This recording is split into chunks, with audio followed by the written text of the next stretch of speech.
I'm Josh Lorschy, I'm a Sydney-based photographer and I'm here at Talkshops.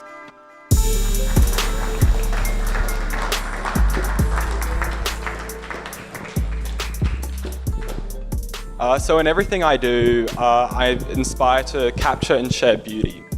I want to experience places, I want their spirit, their people, and if I can capture this joy and happiness and share it with others, then I'm content. I believe creating is about opening yourself up and offering yourself to other people. And if I can do this, if I can inspire others through my craft, then I'm absolutely happy. And you must feel the intense, passionate, unique energy shared between artists and observers. And that's what I love about photography, being able to connect with others. So I'm inspired by the way in which humans interact with the earth, the way we connect with each other and come into contact with our environment.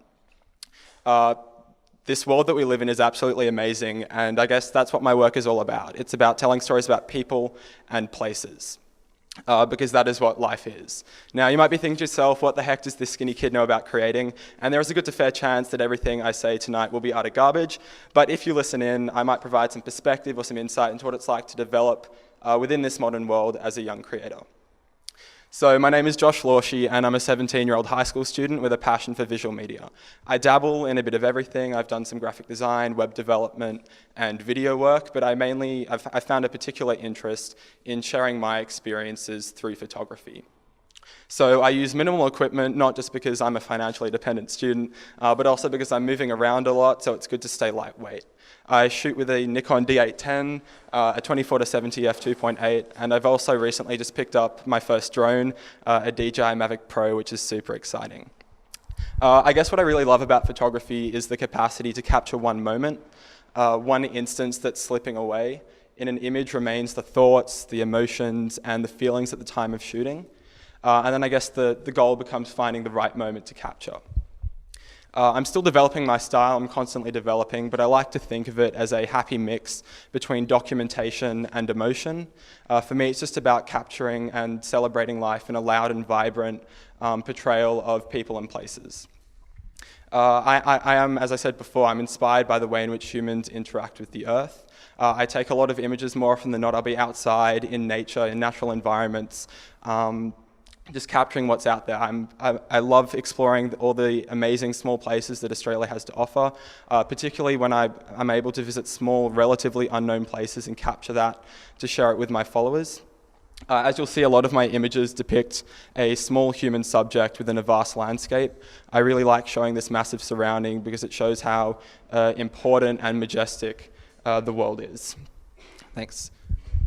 So my path to photography was kind of by chance. When I was 12 years old, I was lucky enough to receive a small point-and-shoot camera as a Christmas gift, and I was so excited. I was running around shoving cameras in people's faces, taking photos of flowers, of pets, of friends, anything I could really find. A couple years later, I decided that photography was for me. I was really enjoying it, and I wanted to keep developing my craft, so I decided to save up for my first DSLR. I got a part-time job as a farmhand.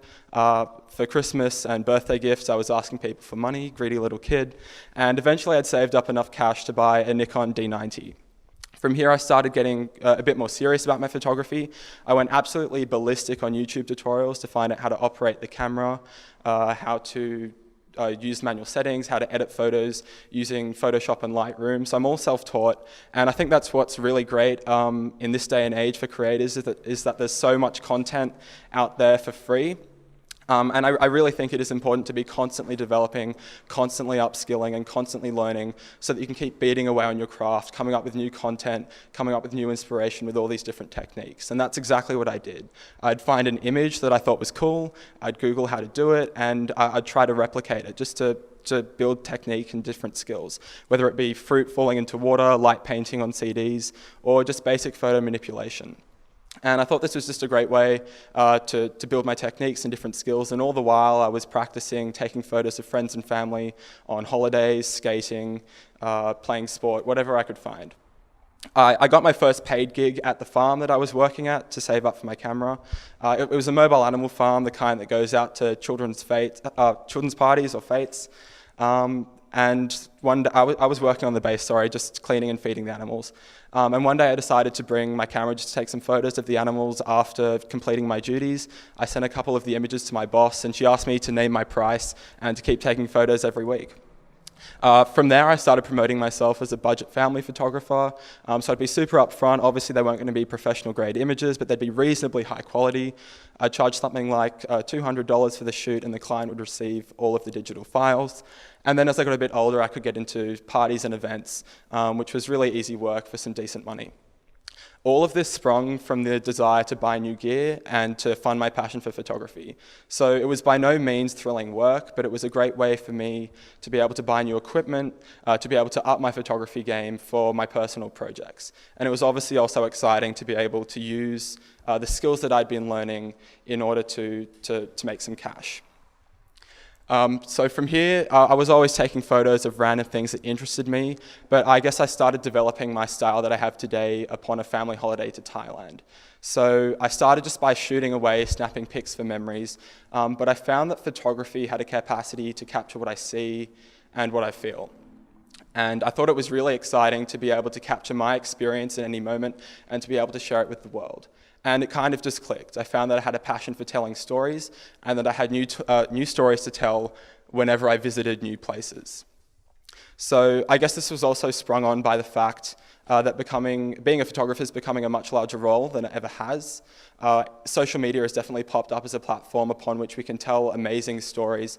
It's a tool that you can use to share your work without any restraint. It's a tool that can be used to inspire people. And if you find your voice, there's definitely a lot that you can say. Social media has also, I think, given rise to a social element of photography. So it's a great way to be able to connect with other like-minded people and other photographers who I can share experiences with. I mostly shoot with friends. I'll head out on the weekend with a couple of mates and we'll just enjoy ourselves.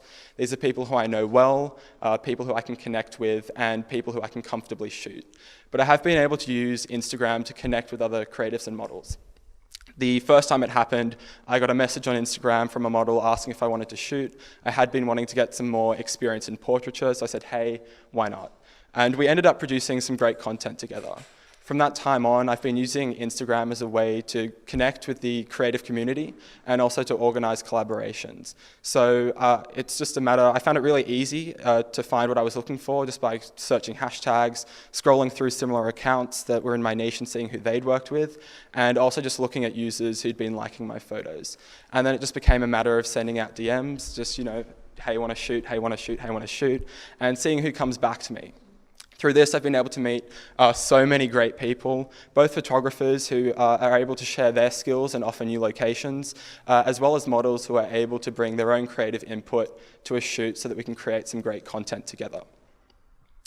Another way to, I guess, build relationships in the industry aside from social media is to attend events and just talk to people. So for instance, last year I was able to attend TEDx Sydney, and there were thousands of people roaming the Sydney Opera House, but I was lucky enough to speak shortly with one of the speakers at the event, Palani Mohan. He's one of the few international photographers for Getty Images.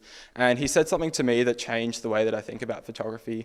He said to me, go out and tell your story. And I guess that's formed the essence of what I'm doing today. It's definitely influenced me. I'm still in contact with Palani, and hopefully I can make use of that relationship someday in the future. And then finally, just enter competitions. So I recently won the grand prize for the Hong Kong International Students Arts Competition, and that involved a all-expenses-paid trip to Hong Kong, where I was able to spend a week connecting with other young photographers from around the world, which was really exciting because I was able to learn from them, to connect with them, and to create with them. So all of these connections have helped me to form a client list. Now, I'm still a full-time student going through Year 12 HSC, so I by no means have a massive list of clients, but I have been lucky enough to work with a few brands. So through Instagram, I've been able to connect with some musicians, fashion bloggers, and adventure collectives who are looking for content, but mainly tonight I'll talk about Puma. I've got a connection at Puma, and I've been lucky enough to get a few assignments from them, and it's just really great work. I'll get a box of shoes in the mail, I'll be able to go to a few locations, take some photos of the shoes and send it back to Puma. It's been a great way to establish my skills in fashion photography, and I hope it's something that I can definitely continue with in the future. And then finally, I've been lucky enough to I don't know, lucky enough, but I've been able to connect with some local businesses in my area. I'll just do some research, look over their content and come up with a few points that I'm interested in talking to them about. And then I'll just phone or email the manager and say something along the lines of, hey, I had a look at your website, social media, menus, whatever it is. I think I can really help you to tell your story and would love to talk to you about any visual media needs that you might have. So this has been a great way to get some extra work and a bit of extra cash. All of this, again, has just been able to fund my passion for photography. So as I mentioned earlier, I was able to recently buy a Mavic Pro, all of which was funded by my photography work.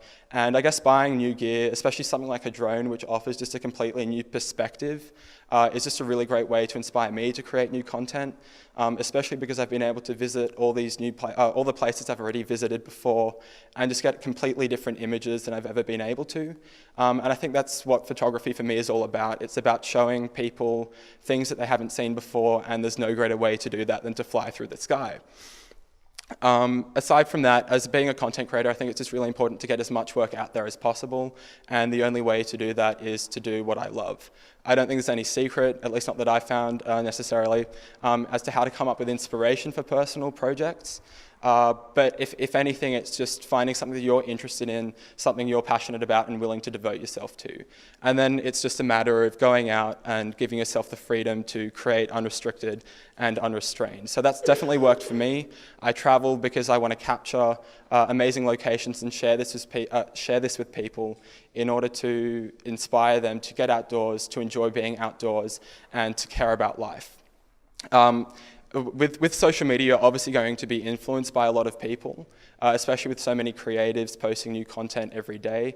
But it is important to go out and create on your own, and that's what I do. I go out to a new location, plug in my headphones, and just shoot.